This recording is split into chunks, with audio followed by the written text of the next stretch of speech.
தரித்திரருக்கு சுவிசேஷம், திருச்சபைக்கு சத்தியம். இந்த ரெண்டு நோக்கங்களோடு மன்னா மழை பெய்து கொண்டிருக்கிறது.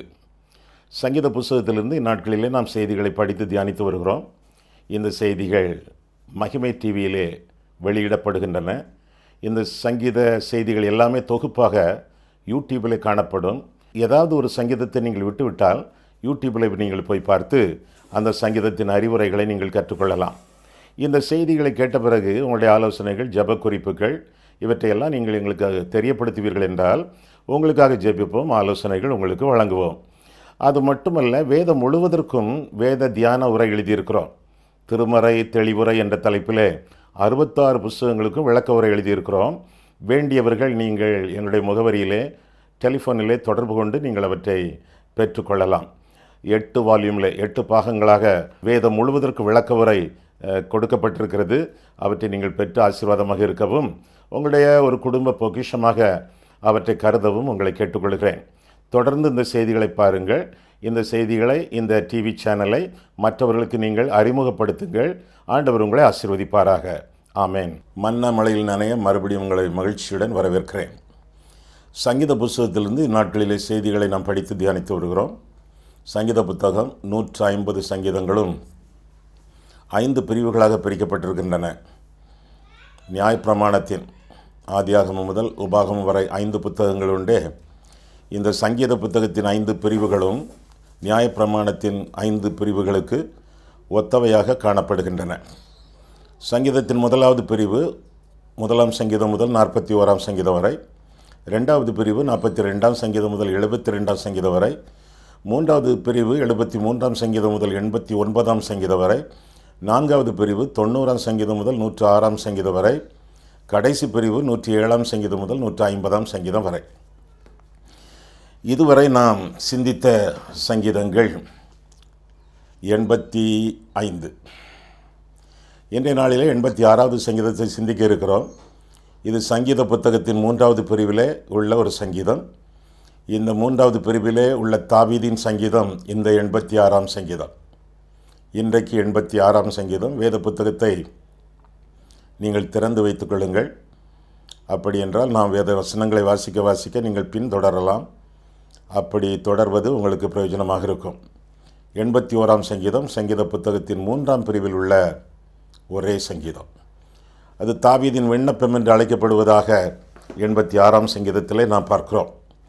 இந்த சங்கீதத்தின் பின்னணியங்களை குறித்து நாம் பார்க்கும் பொழுது, இது தாவீதின் ஜெபம் மட்டுமல்ல, இந்த ஜெபம் நன்றியறிதலின் கீதம் என்றும் அழைக்கப்படுகிறது.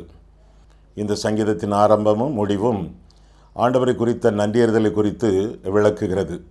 இரவென்றும் பகலென்றும் இல்லாமல் எல்லா நிலைமைகளிலும் நாம் நன்றியோடு இருக்க வேண்டும் என்ற கருத்தை இந்த சங்கீதம் புலப்படுத்துகிறது. இதற்குரிய இந்த சங்கீதத்திற்குரிய ஒத்துவாக்கியங்கள் என்று சொல்வோமானால், சங்கீதம் 30:5 குறித்து நாம் சொல்லலாம். யோபு 3ஆம் அதிகாரம் 10ஆம் வசனத்தை குறிப்பிடலாம். ஆக இது நன்றி அறிதலின் கீதம். நம்முடைய வாழ்க்கையிலே ஆண்டவர் செய்த எண்ணிறந்த நன்மைகளுக்கு நாம் செலுத்த வேண்டிய நன்றி, ஸ்தோத்திரம், அவற்றை குறித்து இந்த சங்கீதம் விளக்குகிறது. இந்த சங்கீதத்திலே 4 முறை ஆத்துமா என்ற வார்த்தை இடம்பெறுகிறது. 2ஆம் வசனத்திலே, 4ஆம் வசனத்திலே, மீண்டும் அதே 4ஆம் வசனத்திலே, 4ஆம் வசனத்திலே 2 முறை, இன்னும் 12ஆம் வசனத்திலே ஆத்துமாவை குறித்து இந்த சங்கீதம் அறிவிக்கிறது. ஆண்டவர் மனுஷனுக்குள்ளே தன்னுடைய சுவாசத்தை ஊதி அவனை ஜீவ ஆத்மாவாக மாற்றினார் என்று சொல்லி வேதம் நமக்கு கற்றுக் கொடுக்கிறது. தேவாலயம் என்ற வார்த்தையிலே 3 தமிழ் வார்த்தைகள். தேவ், ஆ, லயம். தேவாலயம். தேவ் என்றால் தேவன் என்று அர்த்தம். ஆ என்றால் ஆத்மா என்பது பொருள். லயம் என்றால் வசிக்கும் இடம் என்று அர்த்தம். ஆக தேவன் வசிக்கும் இடம் ஆத்மா என்பதுதான் தேவாலயம் என்ற வார்த்தையின் திரண்ட பொருள் ஆகும். சரி, இந்த சங்கீதத்திலே தாவீது ஜெபிக்கக்கூடிய சில விண்ணப்பங்களை குறித்து நாம் பார்க்கிறோம்.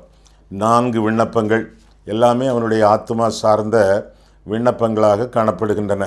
முதலாவதாக முதல் 3 வசனங்களிலே ஆத்மாவை காத்தருளும் என்று சொல்லி சங்கீதக்காரன் ஜெபிப்பதாக நாம் வேதத்திலே வாசிக்கிறோம். ஆண்டவரே, என்னுடைய ஆத்மாவை காத்தருளும். முதல் 3 வசனங்களை பாருங்கள். கர்த்தாவே, உமது செவியை சாய்த்து என் விண்ணப்பத்தை கேட்டருளும். நான் சிறுமையும் எளிமையும் ஆனவன். என் ஆத்மாவை காத்தருளும். நான் பக்தி உள்ளவன். என் தேவனே, உம்மை நம்பியிருக்கிற உமது அடியனை நீ ரட்சியம்.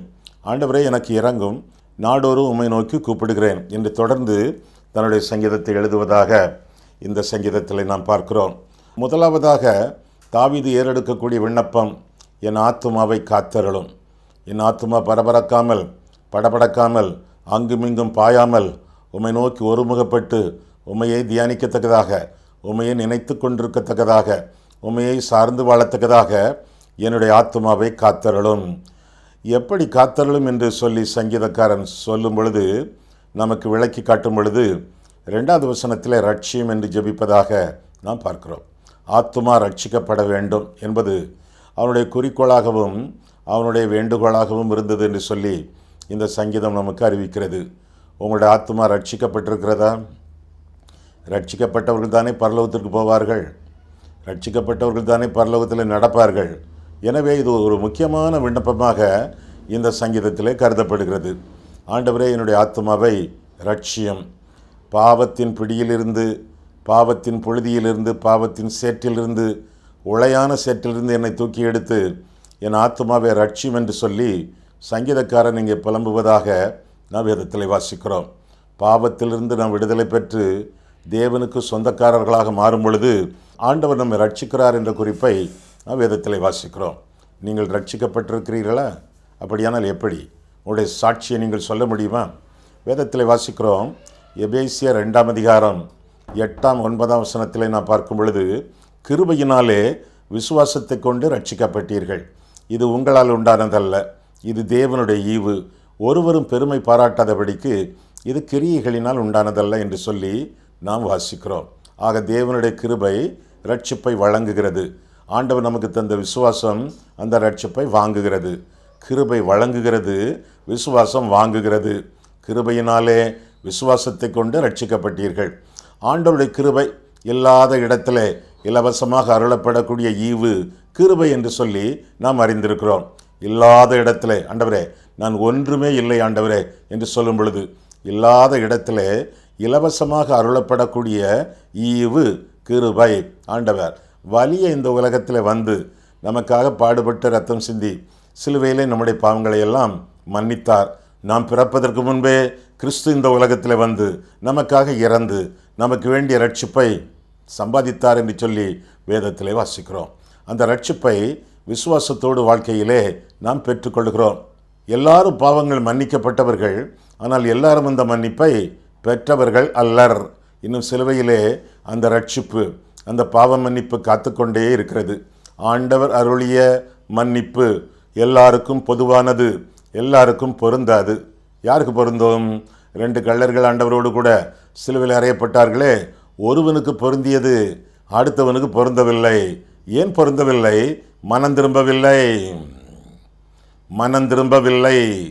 இன்றைக்கு செய்திகளிலே, ஜபங்களிலே, பத்திரிகைகளிலே, சாட்சிகளிலே, பிரசங்கங்களிலே, தொலைக்காட்சிகளிலே அற்புதங்கள், அடையாளங்கள், அபிஷேகம் என்றெல்லாம் பேசிக்கொண்டிருக்கிறார்கள் ஒழிய மனம் திரும்பு என்று சொல்லக்கூடியவர்கள் வெகு சிலர்.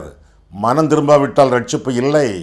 மன்னிக்கப்பட்டவர்களாக இருக்கலாம், மன்னிப்பை பெற்றவர்களாக இருக்க முடியாது. மனம் திரும்புகிறவர்களுக்கே மன்னிப்பு, ரட்சிப்பு. உங்கள் பாவங்களிலிருந்து மனம் திரும்பி, உங்கள் பாவங்களிலிருந்து மனம் திரும்பி பாவத்திற்கு முற்றுப்புள்ளி வைத்து கிறிஸ்து சிலுவையிலே முடித்து வைத்த ரட்சிப்பை விசுவாசத்தோடு வாழ்க்கையிலே சொந்தமாக்கி கொண்டு வாழ வேண்டியது நம்முடைய கடமை. பாவத்திற்கு முற்றுப்புள்ளி வைக்கவில்லை என்றால் பாவம் உங்களுக்கு முற்றுப்புள்ளி வைக்கும். எனவே திறவுண்ட வாசல் அடைபடும் முன்பு நொறுங்குண்ட இருதயம் உள்ளவர்களாய் ஆண்டவரிடத்தில் கிட்டிச் சேர வேண்டியது உங்களுடைய கடமை. 2வது வசனத்திலே ரட்சியம், 3வது வசனத்திலே இறங்கும்.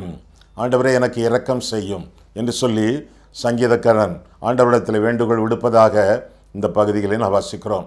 ஆண்டவரே எனக்கு இரங்கும், ஆண்டவரே நான் எளியவன், என்னால் ஒன்றும் செய்ய முடியாது, எண்ணுவதற்கு என்னிடத்தில் எதுவுமே இல்லை, நீர் எனக்கு இரக்கம் பாராட்டி என்னை காத்துக்கொள்ளும் என்று சொல்லி சங்கீதக்காரன் ஜெபிப்பதாக, தாவீது விண்ணப்பிப்பதாக இந்த பகுதியிலே நான் வாசிக்கிறோம்.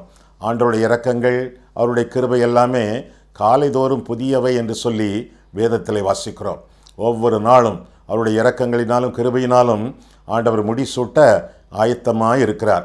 பின்ன யாரெல்லாம் தங்களை தாழ்த்தி ஆண்டவருடைய சமூகத்தில் ஒப்பு கொடுத்து இந்த இரக்கத்திற்காக வேண்டுகிறீர்களோ அவர்களுக்கெல்லாம் ஆண்டவர் அந்த இரக்கத்தை சொந்தமாக்கி தருகிறார். அவருடைய இரக்கத்தினாலே உங்களுக்கு ரட்சிப்பு மட்டுமல்ல, அவருடைய இரக்கத்தினாலே உங்களுடைய ஆத்துமா பாதுகாக்கப்படுகிறது. அது மட்டுமல்ல, இந்த நாள் முழுவதையும் வாழ்வதற்கு ஆண்டவர் உங்களுக்கு சத்துவத்தை தருகிறார், சக்தியை தருகிறார், பலத்தை தருகிறார். எனவே ஆண்டவருடைய இரக்கத்துக்காக ஒவ்வொரு நாளும் மன்றாடி வாழ வேண்டியது நம்முடைய கடமை. அவருடைய கிருபை, அவருடைய இரக்கம் காலைதோறும் புதியது. ஒவ்வொரு நாளும் புதிய புதிய கிருபைகளினாலே, புதிய புதிய இரக்கங்களினாலே ஆண்டவர் நம்மை சூழ்ந்து கொண்டிருக்கிறார் என்று சொல்லி வேதத்திலே நாம் பார்க்கிறோம். மூன்றாவதாக இன்னும் அதே 2வது வசனத்தில் பார்க்கும் பொழுது பயபக்தி. ஆண்டவரே, நான் பக்தி உள்ளவன், அந்த பயபக்தியை என்னுடைய வாழ்க்கையிலே நீர் குட்டித்தாரும். அப்படி என்றால் என்ன அர்த்தம்? பயபக்தி என்று சொல்லும் பொழுது எப்பொழுதும் ஆண்டவரே உம்மை கிட்டி சேர்ந்து, உம்மையே கதி என்று சொல்லி வாழ்ந்து, உம்மையை அண்டி, உம்மையை நாடி ஜீவிக்க எனக்கு அனுக்கிரகம் செய்யும். உலகத்தை அல்ல, உம்மையே பார்த்து என்னுடைய எல்லா தேவைகளையும் சந்திக்கிறவர் நீர் என்று சொல்லி உம்மையே நம்பி நாடி நேசித்து வாழ வேண்டியது என்னுடைய கடமை அல்லவா? அந்த கடமையிலே நான் வளரத்தக்கதாக நீர் என்னை காத்துக்கொள்ளும் என்று சங்கீதக்காரன் ஜெபிக்கிறான். ஆக ஆண்டவரே, என் ஆத்துமாவை காத்தருளும் என்ற முதல் விண்ணப்பத்தை ஏறெடுக்கும் பொழுது என்னை ரட்சியும், எனக்கு இறங்கும், என்னுடைய பயபக்தியை காத்துக்கொள்ளும் என்றெல்லாம் சங்கீதக்காரன் ஜெபிப்பதாக வேதம் நமக்கு கற்றுக் கொடுக்கிறது. சரி, முதலாவதாக ஆத்துமாவை காத்தருளும், 2வதாக ஆத்துமாவை மகிழ்ச்சியாக்கும். ஆண்டவரே, என்னுடைய ஆத்துமாவை மகிழ்ச்சியாக்கும் என்று சொல்லி 4ஆம் வசனத்திலே அவன் சொல்லுவதாக நாம் பார்க்கிறோம். 4ஆம் வசனம் பாருங்கள். உமது அடியனுடைய ஆத்துமாவை மகிழ்ச்சியாக்கும். ஆண்டவரே, உம்மிடத்தில் என் ஆத்துமாவை உயர்த்துகிறேன் என்று சொல்வதாக இந்த பகுதியிலே நாம் பார்க்கிறோம். ஆக ஆண்டவரே, என்னுடைய ஆத்துமாவை ரட்சிப்பது மட்டுமல்ல, எனக்கு இரக்கம் செய்வது மட்டுமல்ல, என்னை பயபக்தியிலே காத்துக்கொள்வது மட்டுமல்ல, என் ஆத்துமாவை மகிழ்ச்சியாக்கும்.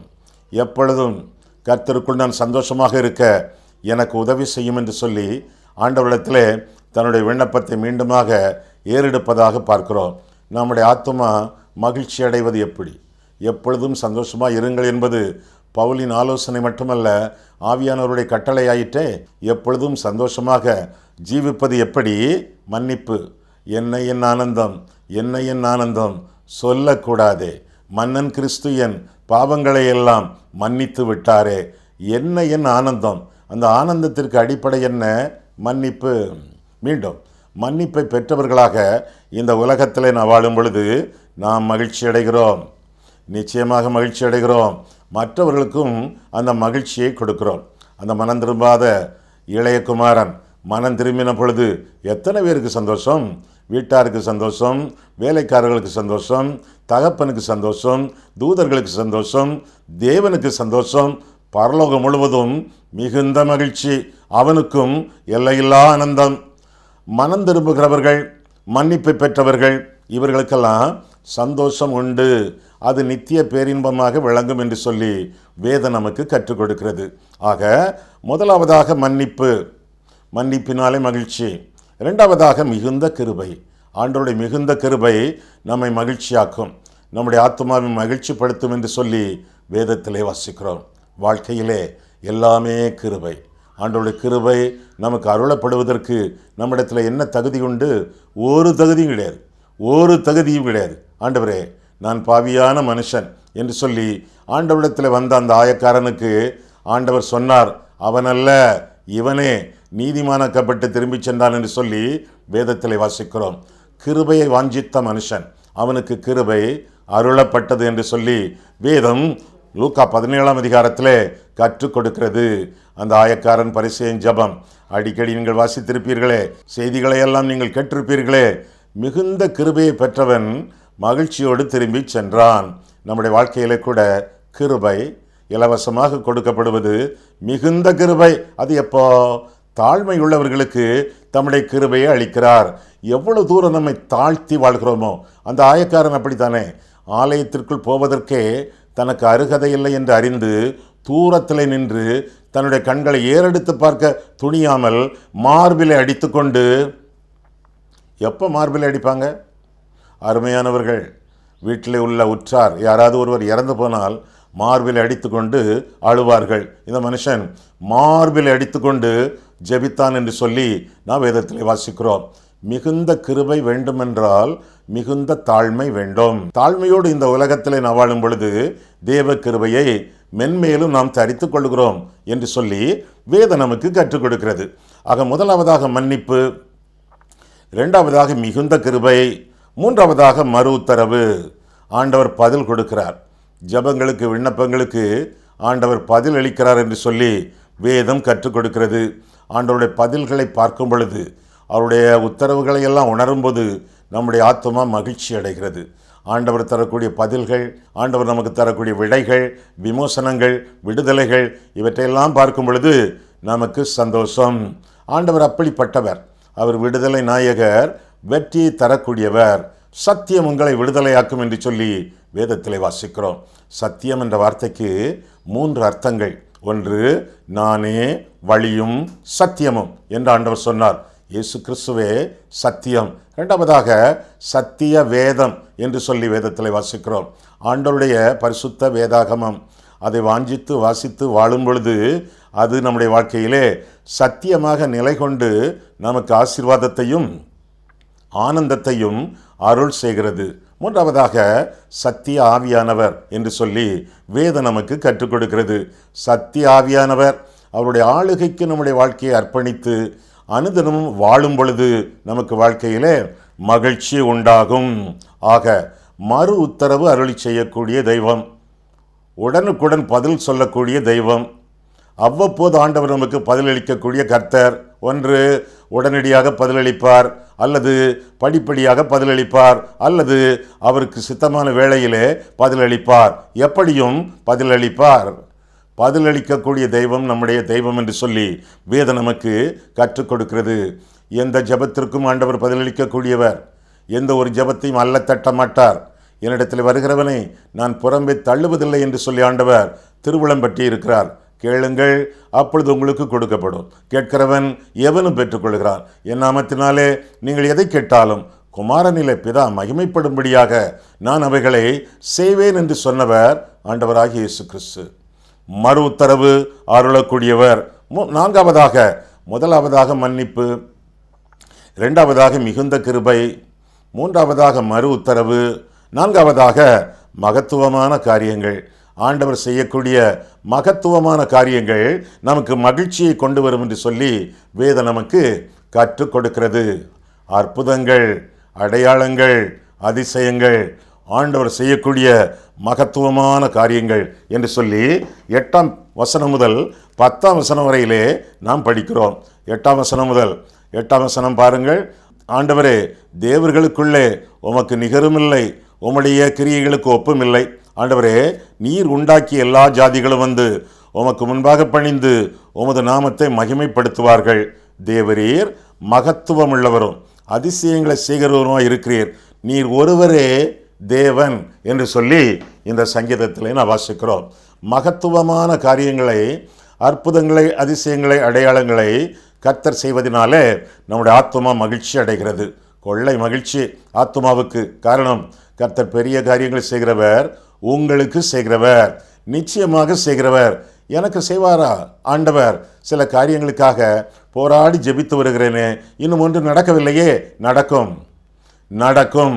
நீங்கள் இன்றைக்கு உயிரோடு இருப்பதே ஆண்டவர் செய்த மகத்துவமான காரியமாயிற்றே. ஆண்டவரே, இந்த நாளிலே என்னை ஜீவனோடு வைத்திருக்கிறீர், உமக்கு ஸ்தோத்திரம் சொன்னீர்களா? சொல்லவில்லை என்றால் இப்பொழுது சொல்லுங்கள், உங்களுடைய மனதிலே சொல்லுங்கள். ஆண்டவரே, இந்த புதிய நாளை என்னுடைய வாழ்க்கையிலே கூட்டி சேர்த்த தயவுக்காக உமக்கு ஸ்தோத்திரம் என்று சொல்லுங்கள். புத்தாம் புதிய நாள், அதிலே கர்த்தருடைய கிருபை வழிந்தோட நீங்கள் காண்பீர்கள். மேலாக மகத்துவமான காரியங்களை உங்கள் மகிழ்ச்சிக்காக செய்ய ஆண்டவர் ஆசைப்படுகிறார், ஆவலோடு இருக்கிறார், ஆயத்தமாகவும் இருக்கிறார். ஆக 2 ஜெப குறிப்புகளை இதுவரை பார்த்தோம்.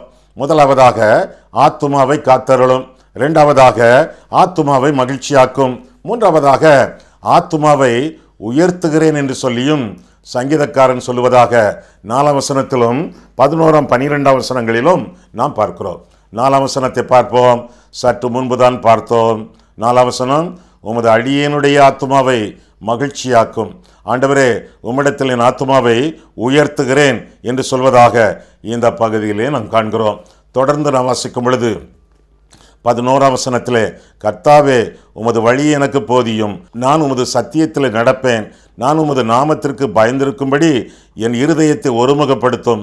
என் தேவனாகிய ஆண்டவரே உம்மை என் முழு இருதயத்தோடும் துதித்து உமது நாமத்தை என்றென்றைக்கும் மகிமைப்படுத்துவேன் என்று சொல்லி சங்கீதக்காரன் சொல்வதாக இந்த பகுதியில் நாம் பார்க்கிறோம். ஆக தாவீதின் 3வது விண்ணப்பம் என்று நாம் பார்க்கும் பொழுது இந்த சங்கீதத்திலே என் ஆத்துமாவை உயர்த்துகிறேன். ஏன் உயர்த்துகிறேன்? நீர் ஒருவரே தெய்வம், உம்மிடத்தில் என்னுடைய ஆத்துமாவை உயர்த்துகிறேன். என்னுடைய ஆத்துமா எப்படிப்பட்டது? யார் கொடுத்தது? தெய்வம் அல்லவா, ஆண்டவர் அல்லவா? எனவே என்னுடைய ஆத்துமாவை என் ஆண்டவராகிய தேவனிடத்திற்கு காணிக்கையாக உயர்த்துகிறேன் என்று சொல்லி, அசைவாட்டும் பலியாக உயர்த்துகிறேன் என்று சொல்லி சங்கீதக்காரன் உயர்த்துவதாக நாம் வேதத்திலே பார்க்கிறோம். நீர் ஒருவரே தேவன் 10ஆம் வசனத்திலே, எனவே உம்மிடத்தில் என்னுடைய ஆத்துமாவை உயர்த்துகிறேன். 11ஆம் வசனத்திலே, நான் போதிக்கப்பட வேண்டும், நிறைய காரியங்கள் எனக்கு விளங்கவே இல்லை, கற்றுத்தாரும் கர்த்தாவே. உம்முடைய நாமத்திற்கு பயந்து உம்முடைய கற்பனைகளுக்கு கீழ்ப்படிந்து உம்மை மகிழ்ச்சி படுத்தத்தக்கதாக, அதனாலே நானும் மகிழ்ச்சி அடையத்தக்கதாக எனக்கு போதியும் ஆண்டவரே என்று ஜெபிப்பதோடு, நான் சத்தியத்தில் நடக்க விரும்புகிறேன், சத்தியத்தை எனக்கு போதியும் ஆண்டவரே. உம்முடைய வேத வசனங்களை எனக்கு கற்றுத்தாரும், விளங்க பண்ணும், அவற்றிற்கு நான் பயந்திருக்க எனக்கு உதவி செய்யும். வேத வசனங்களை கைக்கொள்ள ஆண்டவருடைய சமூகத்தில் பயபக்தியோடு வாழ ஆண்டவர் உதவி செய்ய வேண்டும். அது மட்டுமல்ல, என்னுடைய இருதயம் ஒருமுகப்பட எனக்கு உதவி செய்யும் ஆண்டவர் என்று சொல்லியும் சங்கீதக்காரன் ஜெபிப்பதாக பார்க்கிறோம். என்னுடைய இருதயம் ஒருமுகப்பட வேண்டும். எனக்கு ஒரே ஒரு இருதயம், ஆனால் அந்த இருதயத்திலே 3 முக்கியமான பகுதிகள் உண்டே. ஒன்று உணர்ச்சி, இன்னொன்று புத்தி, அடுத்தது சித்தம். இந்த 3ம் சேர்ந்தது என்னுடைய இருதயம். என்னுடைய முழு உணர்ச்சியோடும் உம்மிலே பற்றுறுதி கொள்ள விரும்புகிறேன். என்னுடைய புத்தி எல்லாவற்றையும் உமக்கு ஒப்பு கொடுக்கிறேன். அது மட்டுமல்ல, என்னுடைய சித்தம் முழுவதையும் உம்முடைய சித்தத்திற்கு தத்தம் செய்கிறேன் என்று சொல்லி உணர்ச்சி, புத்தி, சித்தம் அனைத்தையும் ஆண்டவருடைய சமூகத்தில் ஒப்பு கொடுத்து, ஆண்டவரே என்னுடைய இருதயமும் உம்முடைய இருதயமும் இணைந்து காணப்படத்தக்கதாக என்னுடைய இருதயத்தை உம்மோடு ஒருமுகப்படுத்தும் என்று சொல்லி இருதயம் ஒருமுகப்பட ஜெபிப்பதாக பார்க்கிறோம். சில சமயங்களிலே நம்முடைய இருதயத்தில் ஒருமுகம் இல்லை, கான்சன்ட்ரேஷன் இல்லை, அங்கும் இங்கும் பறக்க பறக்க பார்க்கிறோம், நம்ம இஷ்டப்படி எதையெல்லாமே நினைக்கிறோம், பகல் கனவு காண்கிறோம். கர்த்தரிடத்தில் இருதயம் ஒருமுகமாக இல்லை.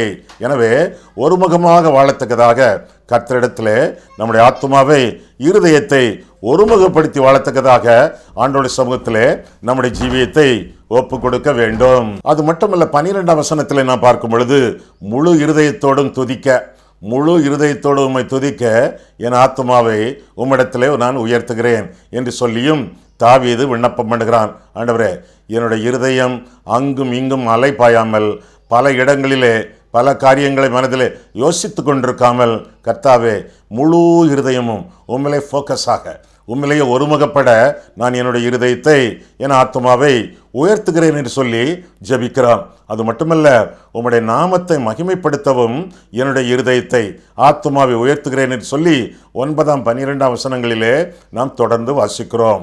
அவருடைய நாமத்தை நம்முடைய வாழ்க்கையிலே மகிமைப்படுத்தத்தக்கதாக ஆத்துமாவை உயர்த்துகிறேன் என்று சொல்லி உயர்த்துவதாக நாம் வேதத்தில் வாசிக்கிறோம். எந்தெந்த காரியங்களிலே என்னென்ன செய்தால் ஆண்டவருடைய நாமம் மகிமைப்படுமோ, ஆண்டவருடைய நாமத்தின் மகிமைக்காக தன்னுடைய இருதயத்தை, ஆத்துமாவை உயர்த்தி வாழக்கூடிய சங்கீதக்காரன் தாவீது என்று சொல்லி அவனை குறித்து பார்க்கிறோம். 3 விண்ணப்பங்களை இதுவரை நாம் பார்த்தோம். இனி 4வதாக, முதலாவதாக ஆத்துமாவை காத்தருளும், 2வதாக ஆத்துமாவை மகிழ்ச்சியாக்கும், 3வதாக ஆத்துமாவை உயர்த்துகிறேன். இப்போ 4வதாக சங்கீதக்காரன் தாவீது சொல்வது, என் ஆத்துமாவை தப்புவியும் என்று சொல்லுவதாக இந்த பகுதியிலே வாசிக்கிறோம். என் ஆத்துமாவை தப்புவியும் 13ஆம் வசனத்திலிருந்தே நாம் இதை குறித்து பார்க்கலாம். 13ஆம் வசனத்திலே, என்னுடைய ஆத்துமாவை பாதாளத்திற்கு தப்புவியும், நரகத்திற்கு விலகி வாழ எனக்கு உதவி செய்யும், என் ஆத்துமாவை காப்பாற்றும். 14ஆம் வசனத்திலே, பகைவரிடமிருந்து என் ஆத்துமாவை தப்புவியும், என்னுடைய பகைஞர் எல்லாரிடமிருந்தும் என் ஆத்துமாவை விலக்கி காரும். இன்னும் 15ஆம் 16 வசனங்களிலே பார்க்கும் பொழுது, பாவத்திலிருந்தும் என் ஆத்துமாவை தப்புவியும் என்று சொல்லி தாவீது விண்ணப்பிப்பதாக நாம் பார்க்கிறோம். என் ஆத்துமாவை பாதாளத்திற்கும் பகைவருக்கும் பாவத்துக்கும் தப்புவித்து சுபிட்சமாக சுயாதீனமாக நான் வாழும் பொழுது என்னுடைய வாழ்க்கையில் ஆசீர்வாதம் உண்டு, சத்துருக்கள் அவமானப்படுவார்கள், எனக்கு அனுகூலம் உண்டு என்று சொல்லி ஆண்டவரிடத்திலே சங்கீதக்காரன் வேண்டுவதாக நாம் வேதத்திலே தான் வாசிக்கிறோம். ஆக ஆண்டவருடைய சமூகத்திலே தாவீது விண்ணப்பிக்கும் பொழுது அவர் துணை செய்கிறவர், அவர் தேற்றுகிறவர் என்ற உண்மைகளை வாழ்க்கையிலே அனுபவபூர்வமாக கண்டுகொண்டு ஆண்டவரை துதிப்பதாக நாம் வேதத்திலே வாசிக்கிறோம். நம்முடைய வாழ்க்கையிலே கூட இந்த 4 விண்ணப்பங்களும் எத்தனை அவசியமாக இருக்கிறது. ஆண்டவரே, என் ஆத்துமாவை காத்தருளும். ஆண்டவரே, என் ஆத்துமாவை மகிழ்ச்சியாக்கும். ஆண்டவரே, என் ஆத்துமாவை உயர்த்துகிறேன். ஆண்டவரே, என் ஆத்துமாவை தப்புவியும். இந்த மாதிரிப்பட்ட ஜப விண்ணப்பங்கள் நம்முடைய வாழ்க்கையிலே அனுதினமும் விளங்கும் பொழுது ஆண்டவர் நம்மை ஆசீர்வதிக்கிறார். ஆசீர்வதிப்பது மட்டுமல்ல, மற்றவர்களுக்கு நம்மை ஆசீர்வாதமாக வைக்கிறார். கண்களை மூடுவோம், கர்த்தரை பார்ப்போம்.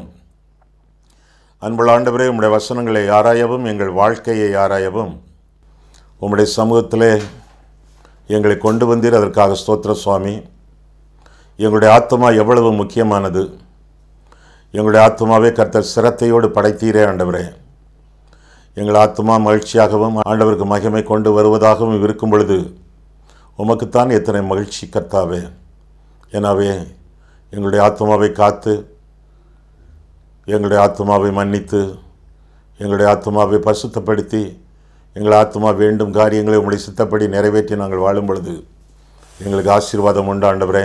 எங்களுடைய ஆத்துமாவை உம்மிடத்தில் உயர்த்துகிறோம் கர்த்தாவே. எங்கள் ஆத்துமாவை படைத்த கர்த்தாவே, காணிக்கையாக எங்களுடைய ஆத்துமாக்களை உம்முடைய சமூகத்தில் ஒப்பு கொடுத்து உயர்த்துகிறோம் ஆண்டவரே. நீர் அனுகூலம் செய்யும், அனுசரணையாக நீர் இரும். பாதாளத்திற்கும் பாவத்திற்கும் பகைவருக்கும் எங்களுடைய ஆத்துமாவை தப்புவித்து பரிசுத்தமாக எங்களுடைய ஆத்துமாவை காத்துக்கொண்டு உமக்கு பிரீதியாக இந்த உலகத்தில் நாங்கள் வாழ நீர் எங்களுக்கு உதவி செய்யும். இயேசு கிறிஸ்துவின் நாமத்தில் ஜெபிக்கிறோம் பிதாவே. ஆமென்.